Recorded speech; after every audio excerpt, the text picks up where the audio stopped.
1982 మార్చి 29న కరెక్ట్గా మధ్యాహ్నం 2:30 దేశ రాజకీయాలు మార్చిన చరిత్ర ఒక తెలుగుదేశాంది.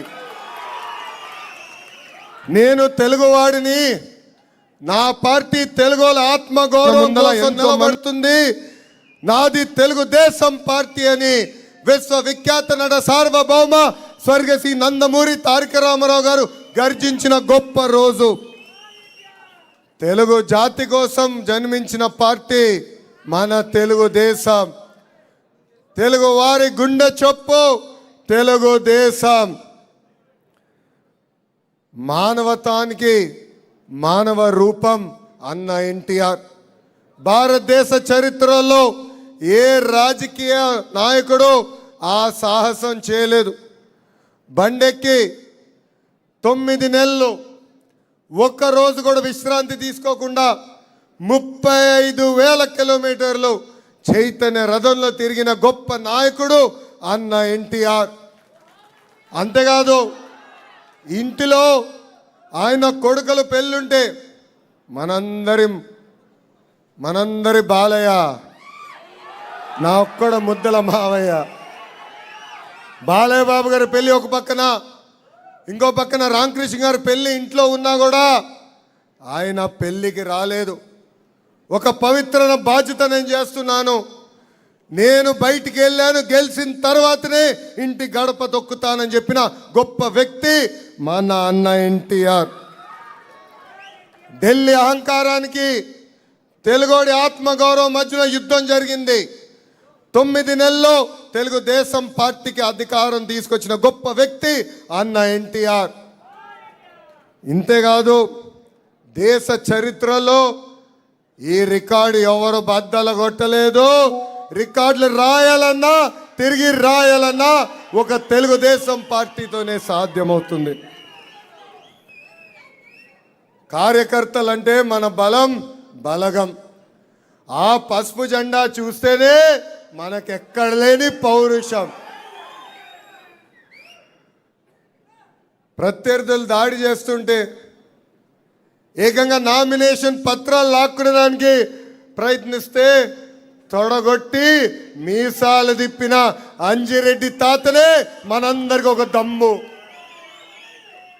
మెడపై కత్తి పెట్టి వాళ్ళ నాయకుడికి జై కొట్టమంటే జై తెలుగుదేశం, జై చంద్రబాబు అని చెప్పి ప్రాణాలు కోల్పోయిన తోట చంద్రయ్యనే మనందరికి ఒక ధైర్యం.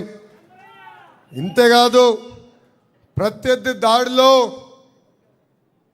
కంటి చూపు పోగొట్టినా తగ్గేదే లేదని చెప్పిన చెన్నుపాటి గాంధీ గారే మనందరికి ఒక స్ఫూర్తి. ఏకంగా పోలింగ్ బూతులు నిలబడినందుకు వైకాపా నాయకులు దాడి చేసి రక్తం కారుతున్నా చివరి ఓటు పడే వరకు నిలబడి ఆ ఈవీఎం బాక్స్కి లాక్ వేసిన తర్వాతనే ఆసుపత్రికి వెళ్ళిన మంజుల గారు మనందరికీ ఆదర్శం అని ఈ సభాముఖంగా తెలియజేస్తున్నాం. ఆ రోజు నుంచి ఈ రోజు వరకు తెలుగుదేశం పార్టీ కార్యకర్తలే కంచుకోటకి కాపలా కాశారు. జెండాలు మోసింది కార్యకర్తలు, పోరాడింది కార్యకర్తలు. అందుకే నాకు ఈ కార్యకర్తలే అధినేత అని ఈ సభాముఖం మీకు తెలియజేస్తున్నా. దీంట్లో భాగంగా నేను ఒక ఉదాహరణ ఇవ్వాలి. శ్రీకాకుళం జిల్లా రాజం నియోజకవర్గంలో అంతకపల్లి అని ఒక గ్రామం ఉంది. ఆ గ్రామంలో ఒక పెద్ద ఆయన ఉన్నాడు. చిన్న పిల్లల దగ్గర నుంచి పెద్దవారి వరకు ఆయన్ని తెలుగుదేశం అని పిలుస్తాడు. ఏమని? తెలుగుదేశం అని పిలుస్తాడు. ఆ పెద్దయిన పేరు ఎవరికి తెలీదు. ఆ పెద్దయిన కూడా తెలుగుదేశం అంటేనే ఆయన పలుకుతాడు. నిజంగానే అది చూసిన తర్వాత, నేను తెలుసుకున్న తర్వాత నా పైన ఎంత బాధ్యత పెరిగిందని నేను మీ అందరికీ తెలియజేస్తున్నా. దేశానికి సంక్షేమం పరిచయం చేసిన గొప్ప వ్యక్తి అన్న ఎన్టీఆర్. 2 రూపాయలకే కిలో బియ్యం, 50 రూపాయలకే ఆనాడు రైతులకు హార్స్ పవర్ కరెంట్, పెన్షన్ కార్యక్రమం కానివ్వండి, పక్కా ఇల్లు కానివ్వండి, గురుకుల పాఠశాలలు, మహిళలకు ఆస్తుల సమాన హక్కు, పటేల్ పట్వారీ వ్యవస్థ రద్దు, బీసీలకు ఆర్థిక రాజకీయ స్వాతంత్రం, తిరుపతిలో మొదటి మహిళా యూనివర్సిటీ, తిరుమలలో నిత్య అన్నదానం, తెలుగు గంగా, ఇట్లా చెప్పుకుంటా పోతే ఒక రోజంతా పడుతుంది. అలాంటి అద్భుతమైన సంక్షేమ కార్యక్రమాలు కేవలం 7 సంవత్సరాల్లోనే అన్న ఎన్టీఆర్ మనకు అర్పించారు. ఇంతేకాదు దేశానికి అభివృద్ధి చూపించిన బ్రాండ్ మన సిబిఎన్. ప్రజల వద్దకు పాలన, విద్యా ఉద్యోగాల్లో మహిళలకు 33.33% రిజర్వేషన్, మహిళల కోసం దీపం పథకం, డ్వాక్రా, రైతు బజార్, పట్టిసీమ, అప్పుడు ఐటీ అంటే ఇప్పుడు క్వాంటమ్, అప్పుడు సైబరాబాద్ అంటే ఇప్పుడు అమరావతి. వయసు 75 అయినా స్పీడు 25 సంవత్సరాలు కుర్రోడు. ఆయన రికార్డులు బద్దలు కొట్టే వ్యక్తి ఇంకా పుట్టలేదు, పుట్టడు. అది మన సిబిఎన్.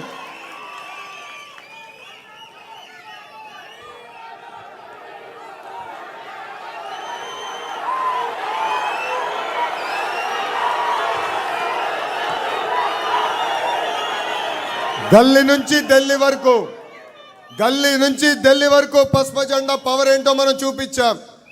ఎక్కడ చూసినా సైకిల్ బ్రాండ్ కనపడుతుంది. National front, United front, NDA లాంటి అలయన్స్లో కీలక పాత్ర వహించింది తెలుగుదేశం పార్టీ.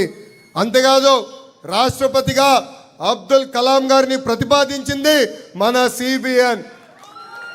పార్లమెంట్కి తొలి దళిత స్పీకర్గా బాలయోగి గారిని కూడా నియమించింది మన సిబిఎన్. అంతెందుకు అంబేద్కర్ గారికి భారత రత్న రాతలో కీలకమైన పాత్ర వహించింది అన్న ఎన్టీఆర్. హైవేస్ కానివ్వండి, పవర్ కానివ్వండి, టెలికాం కానివ్వండి, ఐటీ కానివ్వండి, ఇప్పుడు ఏకంగా డేటా సిటీ కానివ్వండి, అనేక సంస్కరణలో కీలక పాత్ర వహిస్తుంది ఒకే ఒక party, Telugu Desam party. Telugu Desam party లేకుండా చేస్తా ఉన్నారు కొంతమంది. ఇప్పుడు వాళ్ళే అడ్రస్ లేకుండా పోయారు. అర్థమైందా రాజా? 2019 నుంచి 24 వరకు ఎన్ని అరాచకాలు చేశారో మనందరం చూసాం. 79 మంది కార్యకర్తలు, నాయకుల్ని ఆనాటి పాలకులు చంపేస్తాం కూడా జరిగింది. తోత చంద్రాన్ని చంపేస్తే పాడి మోసింది మన సిబిఎన్.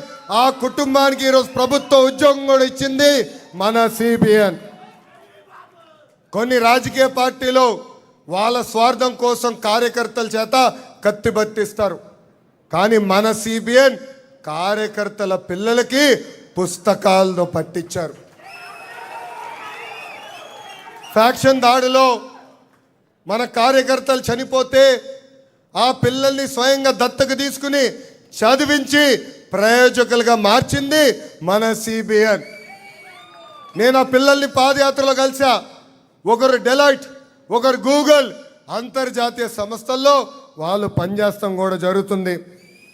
కార్యకర్తలపైన, నేతలపైన కేసులు పెట్టారు. మన దేవాలయంగా భావించే ఈ తెలుగుదేశం పార్టీ కార్యాలయంపై దాడి చేశారు. మన సిబిఎన్ ఇంటిపై దాడి చేశారు.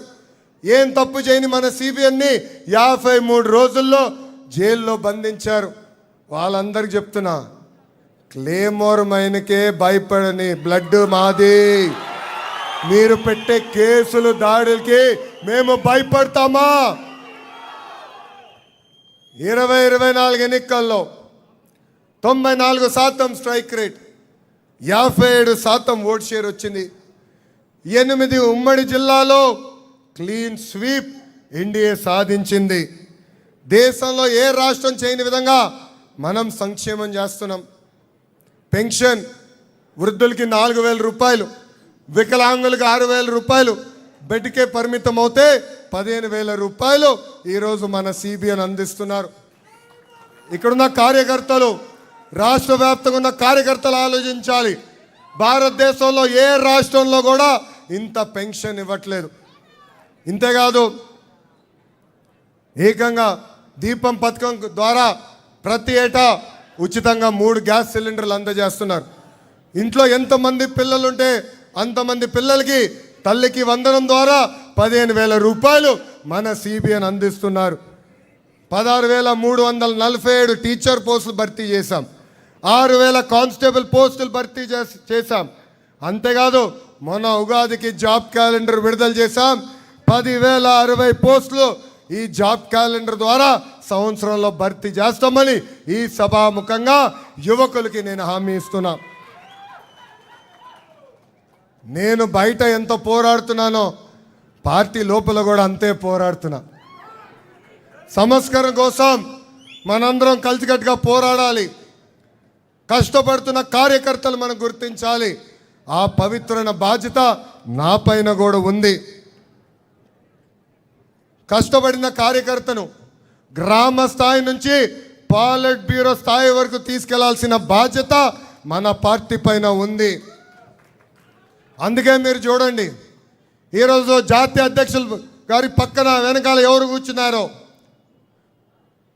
ప్రతిపక్షంలో అధికారంలోకి వచ్చిన తర్వాత అహర్నిశలు కష్టపడిన వారు, మై టీడీపీ ద్వారా మాకు వివరాలు ఇచ్చిన వారు, వాళ్ళని ఈరోజు గుర్తించి గౌరవ అధ్యక్షులు నారా చంద్రబాబు నాయుడు గారి పక్కన కూర్చోబెడతాం జరిగింది. అందుకే ఇక్కడున్న కార్యకర్తలందరినీ కోరుతున్నా, మీ పని గుర్తించాల్సిన బాధ్యత మా పైన ఉంది. కానీ మీరు కష్టపడిన విధానం మాకు చెప్పాల్సిన బాధ్యత మీ పైన ఉంది. అందుకే మై టీడీపీలో అప్డేట్ చేయండి. పార్టీ పిలిపించిన ఏ కార్యక్రమం అయినా అది మై టీడీపీ ద్వారా పార్టీకి తెలియజేయాలని ఈ సభాముఖంగా కార్యకర్తలందరినీ నేను కోరుతున్నా. అంతేకాదు, మన పార్టీలో ఒక జబ్బు ఉందండి. ఆ జబ్బు పేరేంటి? గట్టిగా చెప్పండి. అలక. దానివల్ల నష్టపోయేది ఎవరు? కార్యకర్తలు, ఆంధ్ర రాష్ట్ర ప్రజలు. అందుకే అలక వీడాలి. మై టీడీపీలో సిబిఎన్ కనెక్ట్ అని ఉంది. మీరు గౌరవ ముఖ్యమంత్రి గారికి ఏమైనా తెలియజేయాలన్నా, జాతీయ అధ్యక్షుల వారికి నేరుగా ఏమైనా తెలియజేయాలన్నా తద్వారా తెలియజేయచ్చు.